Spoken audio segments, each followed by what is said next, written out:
Shapiro, longtime editor at the New York Times, author, and founder of Ellis Brooklyn, a clean fragrance brand that we love. Thank you. One of the things that we talk about is that it's such an underserved category. You know, there's not that much Yeah. clean fragrance around. But first off, I'm going to turn off the comments for our chat. What are your July 4th plans? What are you doing? Oh my gosh. So I'm actually right outside the city right now. Good. We left right around March. And so we're staying in Greenwich, Connecticut for the time being. Yeah. I mean, I have little kids, so it's a little bit different. I feel like, not everybody was able to leave. So I definitely am sensitive to that. But I have 2 little kids, so it was just a lot easier to do that. And like, 100%. And yeah. 100%. So, I have 2 nephews, and if you can get some space around you for them to like run around, for kids to run around, it changes everything, right? Yeah, it really does. I mean, it's just shocking you can walk outside and do like a short walk without a mask. I mean, that's like a real luxury right now. So yeah, I still go into the city like once every week or once every 2 weeks to pick up stuff. So I definitely I'm always just like taking the temperature and the city vibe for sure. Yeah. I was saying like it's just such a huge difference. Like when you walk out of your door here in the city, yeah, you're conscious of every little step you take, everything you're touching, every button you push, every hand. It's so different when you're outside of a city because there's no elevators, and you're in your car half the time. So it makes a huge difference. Anyway, so you're out of the city for 4th of July. That's fun. Let's get right into some questions. Okay, is there a lot? We have 30 minutes, so I picked the best ones. Yeah, I'm ready. I'm ready for it. What's interesting is that a lot of the questions that we got were some questions that I addressed on the podcast. So everyone who's listening, we obviously covered some great topics on the podcast because this is what people want to know about you. So that's good. So I picked 17 questions that we didn't quite cover on the podcast. So Lila asks, can you explain your process for creating perfume? Sure. And first I have to apologize because you might hear my kids running around upstairs. Not at all. They're supposed to be taking a bath, but like who knows what's going on. So if you hear like weird noises, that's why. It is 5 o'clock, right? End of day. I mean, and they're dirty. They got dirty today. So I have to say, probably my process for creating a scent is probably a little different than I know, like the way most perfume brands do. I think the luxury of being a founder brand is that I'm super personal with it. So most of the time when you create a perfume in the perfume world, you're working with the perfume house's marketing department, you're working with the perfumer, sure, but like there's really a big marketing element to it. And there's also somebody that sometimes moderates the conversations between the perfumer and you. So it depends on how technically savvy you are. Like, because the truth is perfumery is a lot of chemistry. And if you're not able to talk on like the specific notes, definitely it would be good to have like somebody in between, because sometimes perfumers can be really, really artsy and like really, really focused on like the tiny bits. So for me though, because it's interesting. Yeah, it is interesting. There's actually so many cooks in the kitchen that sometimes, especially these gigantic, fragrance brands or big pillars of fragrance, like a Victor and Rolf or Chanel or whatever. It's so many cooks in the kitchen. I sometimes am like, first of all, it's incredible because you're like, wow, I got something amazing out of it. But it's also shocking to me because I'm like, wow, that's crazy. How do you preserve your vision with like 30 people chiming in? So we as a brand do not do any market tests. I actually ask for no marketing reports. Because okay, so first of all, I've been writing for the New York Times for, I think this is my 12th year. Yes, I was covering over 10 years. It's been a really long time. So I've seen a lot. Not saying I've seen everything. I definitely haven't, but I've seen a lot. 2, I'm a founder brand. I can do what I want. And that's the point of That's the point of being an entrepreneur and a founder. Yeah. Like, putting something out there that you haven't seen and you want to see. Yeah, and this is what I want to see. So I feel like I'm not just a random person saying, oh, I want to create my own scent.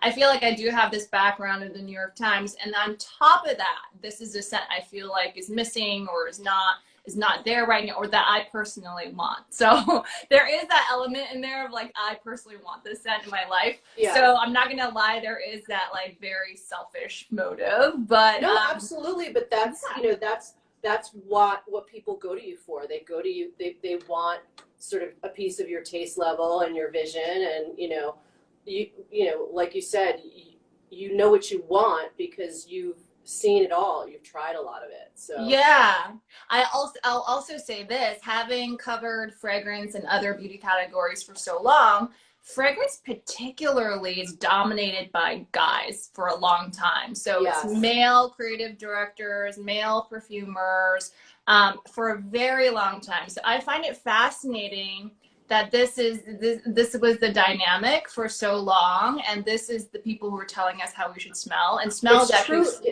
it's really weird. Yeah, I bet most people didn't realize that. You know, you think that there's be some women in the business for a while, but there are, but just not that many. Not that many, yeah. And not so many founders even. Now there's more, obviously, but I'm saying like the establishment. And so I think it's really interesting to like come at it from, you know, it's just, I don't want to say female gaze because I almost feel like that's stereotypical, but even if you look at our imagery or like the way the scent is crafted or the way the scent comes off, I do think it's more personal. So for example, I'm super proud of the fact that our scents wear really well, because I actually have been in scent smell meetings, not for my own brand, where you smell it and then no one talks about the scent like 2-3 hours later. Like, I'm like, well, as a woman, you're wearing that all day. And so it actually really matters what it smells like 3 hours later. Yeah, it's interesting what it smells like 3 hours later, or that it still resonates with you 3 hours later. Yeah, because perfumes change and they wear. And so I do think that having a woman's lens, like I'm actually wearing this, is like, it's just different. Yeah, absolutely. Obsessed with all of them. I want to try Myth for sure. Oh, thank you. I have it here somewhere. Salt and Sweet, I'm all about, and we do touch on this on the podcast, that it's your first foray into gourmand. Is that the name of the category? Is gourmand? Yeah, it's gourmands. When notes, I guess, are taken from foods. But you did say something on the podcast that was really interesting, because I found myself really, after we chatted, like really responding to it, that right now with Salt and Sweet, it's like people want those. Maybe it evokes some, even just the names themselves evoke something, and people sort of want that comfort right now. And I found myself thinking about the two fragrances over and over and over again. So that's amazing. Yeah. Thank you. Of course. Dawn asks, does starting a clean fragrance line require a lot of capital?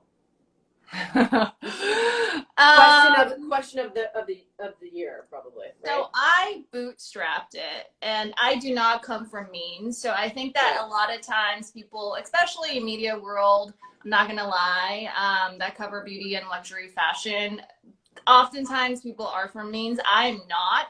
So I actually launched with 2 products. No, you launched the body milks, right? Yes, you launched with lotion. It was not even perfume, and so I did not want to take investors right off the bat, because I've also seen a lot of brands like really have this amazing launch and then they fizzle really fast. I actually think a lot of the brands that last, and not all of them, but I just think a lot of them that I've really respected, they actually took a really long time to build, and people just didn't know about the earlier years, you know? Like Drunk Elephant, for example. I remember hearing about Drunk Elephant before they were even in Sephora. When did you hear about Drunk Elephant? I heard about them, I think it was a year before they went into Sephora, and Tiffany was like going into trade shows. So I love to follow the life of a brand. And me too. I love Drunk Elephant, actually. Yeah, it's an amazing brand. I like their vitamin C serum. There's so many good products in that line, but I really feel like she's definitely a founder-led brand where she's like, I couldn't find this, and so let me go make it. But I do think that people forget about all that, right? All they remember is like, wow, the Sephora launch, and then it's like history. But actually, yeah, there's a lot in the beginning. And so because I've seen so many brands, I didn't want to take outside capital right away. I wanted to like be okay with a couple mistakes and like be okay like not being perfect the first time. Because I do think when you take a lot of capital, there is that pressure to like put this super glossy thing out. And actually, brands are almost like another child. It's like my third child. I had a major female founder share that advice with me years ago before I started Story and Rain. You know, be careful there because it really changes everything. It does, and you don't even have that much control over how you grow it. So I had 2 children while I had launched. Well, it's all, that's how life happens, right? All of it happened. Yeah, but I actually initially also was like, well, I'll just launch 2 products and then feel it out and like kind of grow the brand at my own pace. That was my original intention. It did not happen that way. So year 1 was super slow, but after year 1, we were always going to launch Eau de Parfum. And then when we launched Eau de Parfum, we launched with Sephora.com, who's an amazing partner. Beautiful. But once you go on Sephora, that's its own thing. It's like its own life, and it takes on its own. Yeah. So she was totally right. Whatever friend told you that, because you don't have that much control over it. And then it becomes this big game changer that you kind of can't dial back, right? Corey asks. It doesn't make sense to dial back at that point. Right. Corey asks, who has been your favorite person to interview ever and why? Ever. Oh my God. I mean, how many people have you interviewed, B? Like, I don't even count. I mean, a lot of them are in the book. Yes. Yes. Well, I'll tell you. So in the book, my favorite interview was probably Anna Kendrick. She's just so cool and like a real person, and I felt like I could have like had drinks with her. I would say like just overall, I've had a lot of people I really liked, but you know, I have to say, long time ago, in the start of my New York Times career, I used to have to cover events. It was like my least favorite thing because it was. Why is that? You just to like it's go. To like do the press line, but also go into the event and like interrupt people for a quote. It's so painful. And also, you know, it's so funny because most writers, I would say, have an introvert side.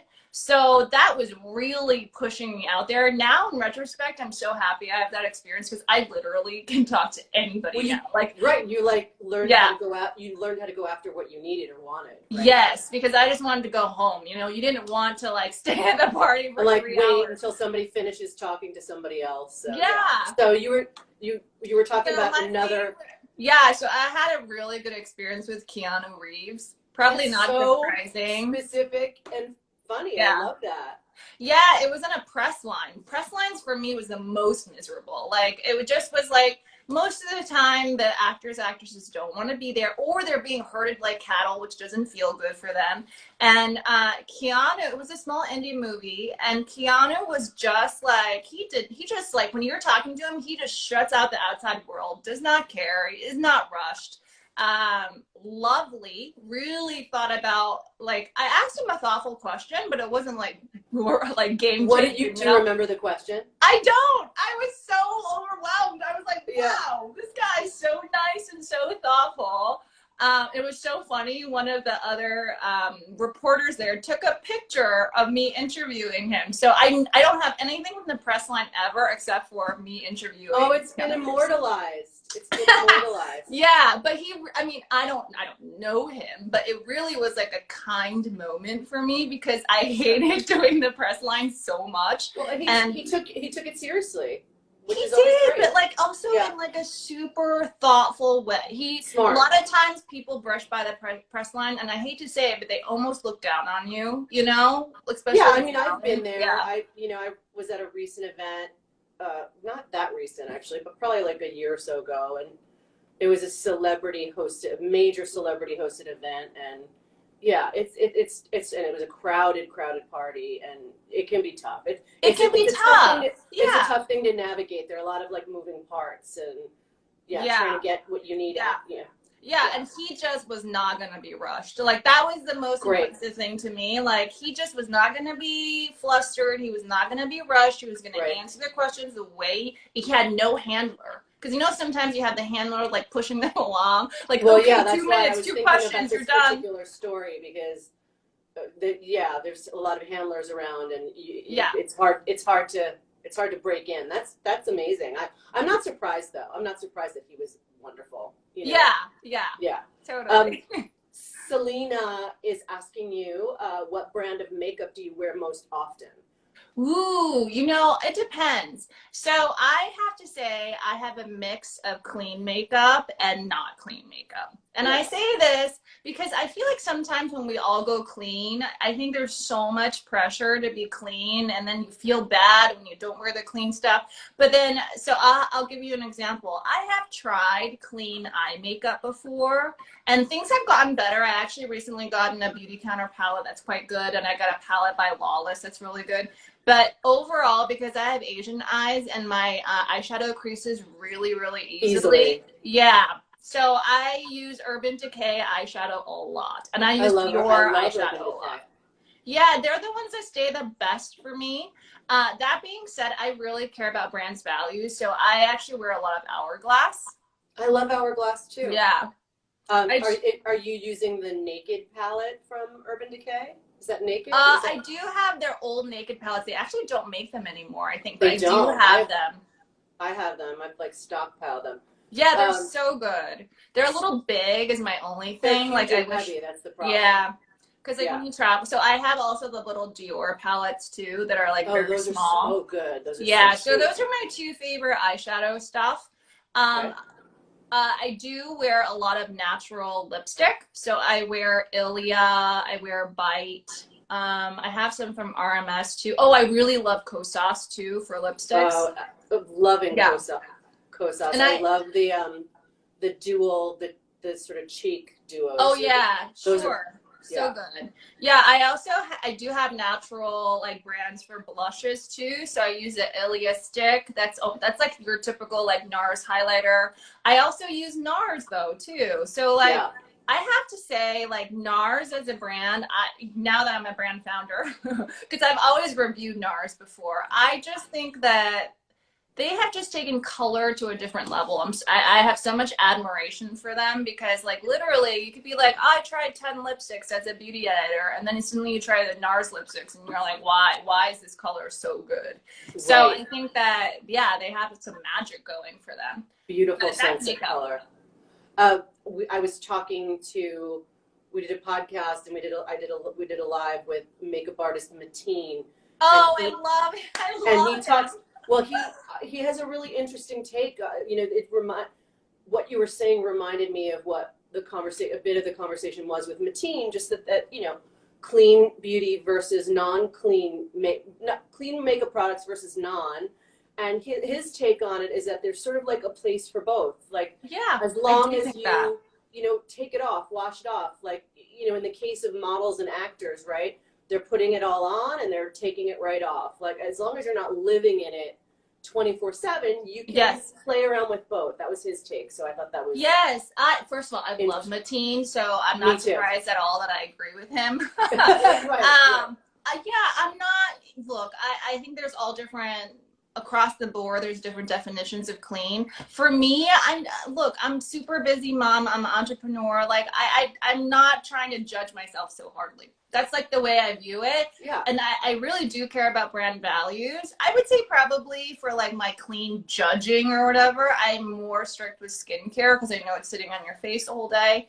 For things like eyeshadow, I'm not going to feel bad if I wear a non-clean eyeshadow. Right. Yeah.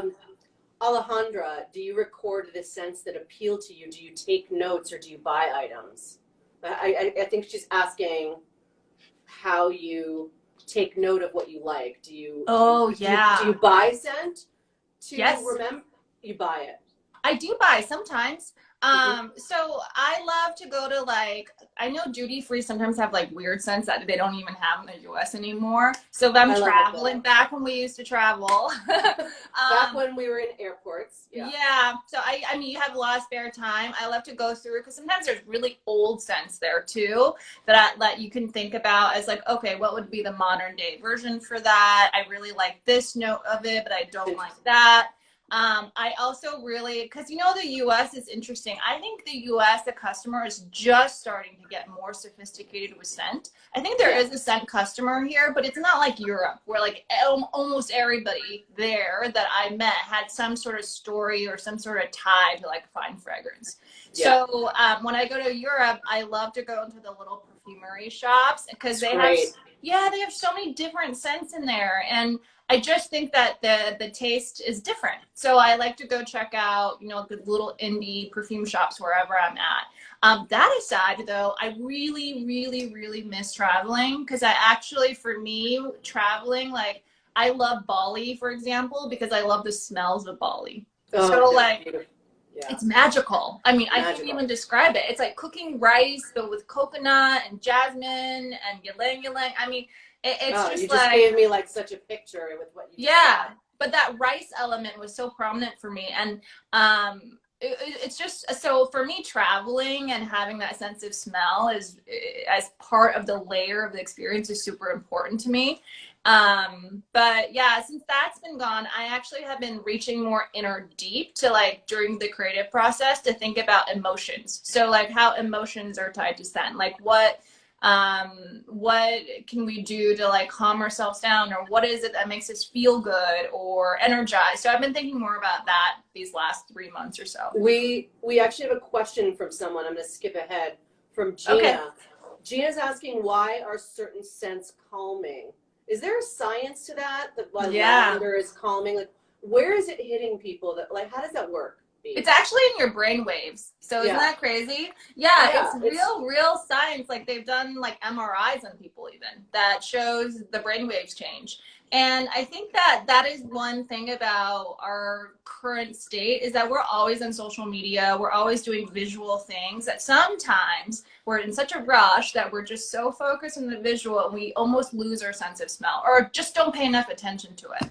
And actually it's funny because during this pandemic time, we've been doing like more educational stuff with our retailers. And I do think that it has forced people to like sit down and like, okay, let's think about our environment and how do we de-stress and how do we feel good. So yeah, there's actual studies that lavender, vanilla is another one that's very well studied. Citrus boosts mood for at least 30 minutes. So it's like really, really, there's a lot of studies about it actually. Wow.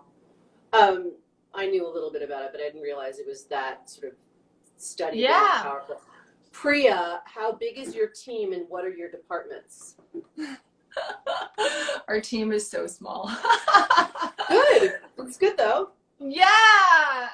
We had to let go of some of our agencies during COVID. So a couple agencies we let go, but we actually hired an amazing director of social media too. So we have been able to hire during COVID, which I think that we're really, really, really lucky. So we're really a team of right now 5.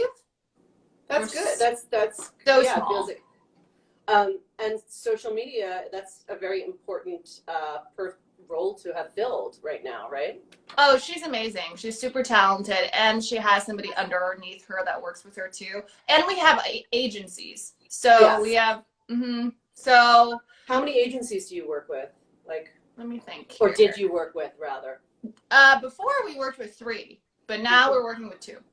Okay. Lee, what are your thoughts on being a female founder? We certainly talk about this on the podcast, but any thoughts about being a female founder that come to mind when you think about this? Well, I hope one day it's just a founder, right? Of course, that's not right. Of course, it's not the case, right? We have things that we have to consider as a female founder. So, I don't think we just discussed this part in the podcast, but I remember this so clearly. So I don't know I think some people might know, but most people don't know that I used to be a lawyer. I was a lawyer for 7 months. Yes, we talked about that on the City. podcast, because I thought that was fascinating that I mean, Yeah. I had the same start where I was like doing something that was so, not what I'm doing now. So I found it interesting that you were a lawyer. Yeah, and I would say there was 2 experiences from law that actually changed. I would say it has still influenced me in thinking about being a female anything. So a female founder, female X, Y, Z. A female. In business, yeah, a female trying to get her career going even, right? Right. So, and I'm not, this is not the most PC answer. This is just what I've learned. So in law school, I took this litigation class by this amazingly charming former litigator, former judge. He was so charming. He was exactly what you would think that was in the courtroom, right? Like that's tan, super like, not good looking, but like likable, tall. He literally could have been out of a movie. And we saw him argue in like one of the videos, and he was so charming. And so he had a Southern accent and all that. So I remember watching that, and then he's like, okay, so look at this video of me, and then look at the videos of these 2 other litigators who are top litigators in the country. One was this like tiny, nerdy guy who, when you first look at him, you probably wouldn't even look at him twice. He got up there and he was just you wanted to trust him. You wanted to like really like him, Another was like a woman who was like older and not fabulous, not anything, almost sort of like, again, somebody you might not even notice, well dressed, well put together. But when she went up there, you wanted to believe her. You wanted to like her. You wanted to be on her side. She was very motherly, like talked to you in a different way. So his point is that each person has assets. And it's whether it's your sex, it's whether how you look, it's whether your voice, and you have to, and he's like, you have to think about what your assets are. And that has always stuck with me, because I think that you do have to realize, like, unfortunately, right? We have eyes. So when we see somebody, when we hear somebody, we're going to automatically have all these stereotypes in our head. Or so you're just going to develop a reaction. Yeah. So that's one thing that stuck with me. And then when I started my law career, my very first 3 months, I was still interning, and then I would go back to do the formal position. I was assigned to this super senior partner, senior associate. He had not made partner yet. And he told me, he's like, when you go into a room, make sure you occupy the room, because as a woman, make sure that you take up space, because we're smaller, we're shorter, and our voices are higher pitched. So he even went to the point where he goes, if you really want to make a point, try lowering your voice a little bit, not to where you're super fake. That's very interesting. Yeah. So he says, when you sit down in the room, I was often the only woman in the room, often the youngest. You do that also so it gives you a little bit more physical space. So sound louder and sprawl out. Yeah, because even if we sprawl out, we're taking in the same room as this huge guy over to our right. Right. So I would spread out all my stuff. I'd wear super high heels, not for the sex factor, but because I want to be taller. Because I was just so much smaller than them. So it's easy to overlook somebody who's smaller. So yeah, I know that sounds like little. It doesn't. I think it sounds. Those are really interesting tips that that make sense to have gotten from your time in law. Yeah, and the senior associate, his wife was also a senior associate at another law firm, and he's like, she had a really hard time because they would just overlook her. And so so it was from his wife's experience. So I was like, oh, so interesting. Yeah. Very.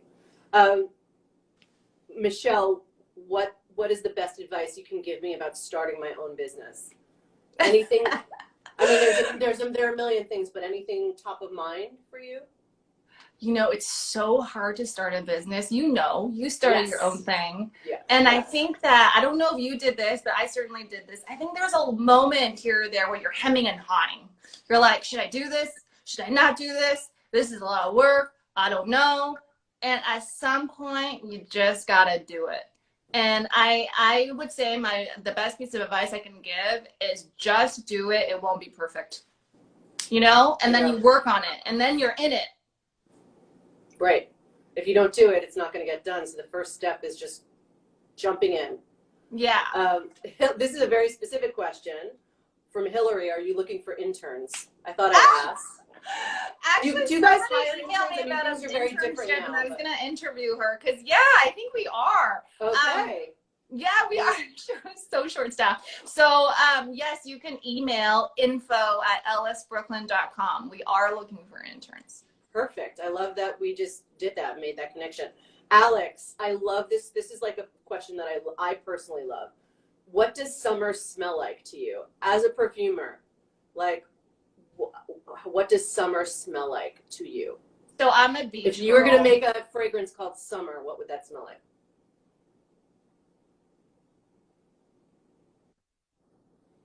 There we go. A spam call. I'll repeat it again. Alex is asking, what does summer smell like to you? So if you were to make a fragrance called Summer, what would that be?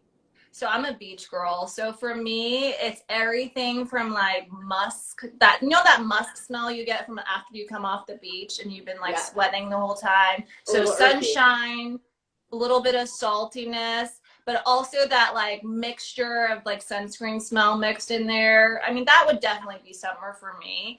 I think there's different types of sunscreen scents now, thank goodness. I think when we were growing up, there was only that like copper tone type smell. Which is such a good smell. It is such a good smell, but I actually like a lot of the scents that are coming out now. Like I love the way Kula smells. I love the way Sunbum smells. Kula has that tinted face that I like to use, and it's got a rosy smell to it. There's so many good scents in sunscreen. What else? Right now. I want to hear about other sunscreens that have good smells. What else besides Sunbum? Sunbum has this like whipped one that I've been using. I'm like, this is so fun. We interviewed a singer and designer named Chase Cole, and she's like all about Sunbum. Oh, it's really good. And she has amazing taste. So. Yeah, I really like Sunbum. I would say my two favorites right now are Sunbum and Cooler for the beach. Not like for the city, but like for the beach.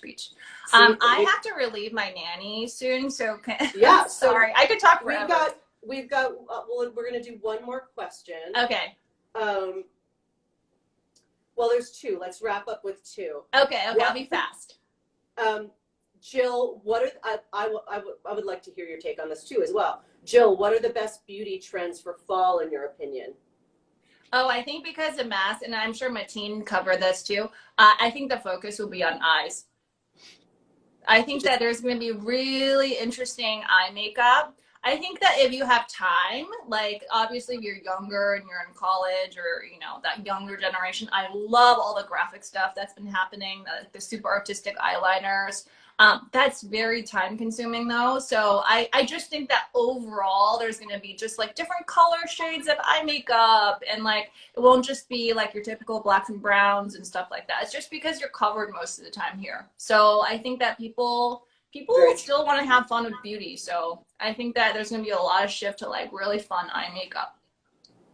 Okay. And then Morgan, what's your next launch? We do talk about this on the podcast, but maybe there's something else coming around the pipeline, but what is your next launch as we wrap? Sure. So for fall, we have a really, really beautiful CBD body cream. So we have a CBD body oil that's a top seller at Sephora, and it's just a beautiful smelling CBD oil. I think a lot of times people try to cover up the smell of CBD, but we actually utilized it as like a note on its own. So we complemented it, and it smells like a spa basically. It's not a perfume, but it smells beautiful. What made you decide to use CBD in your products? Was there a connection that you made? How did that come about? Yeah, I wrote a story for the New York Times on CBD and beauty, and then this was like 2 years ago. It was pretty early on, and I just got really obsessed with the ingredient. But I actually thought people were over relying on it. So we actually use CBD as just one active, and we have like 2 or 3 other major actives in that oil as well. So I think that you could think about CBD as like a really great active, but it's not going to solve the world's problems, you know, like the way people are marketing it. Yeah, it's like the cure-all, and I love it. Don't get me wrong, I use it every day, but like it needs to be surrounded by other things, I think. Yeah. Okay, well, the podcast is live. Please, you can find it on Apple Podcasts, on Google, Stitcher, SoundCloud, Spotify, and then we have 21 items that B has recommended linked in our show notes, including several items from the line that are your favorites, including your book. And I had to get all of your recommendations for all sorts of things, beauty, and we even have some other books, some E. Cummings in there. 21 products that B's recommended. It's now live. Apple, Google, SoundCloud, Spotify, and Stitcher. So amazing. Thanks so much, B, for being on the podcast and for joining me today here live. Thank you so much for having me. It was so fun. So fun. Bye. Okay, bye.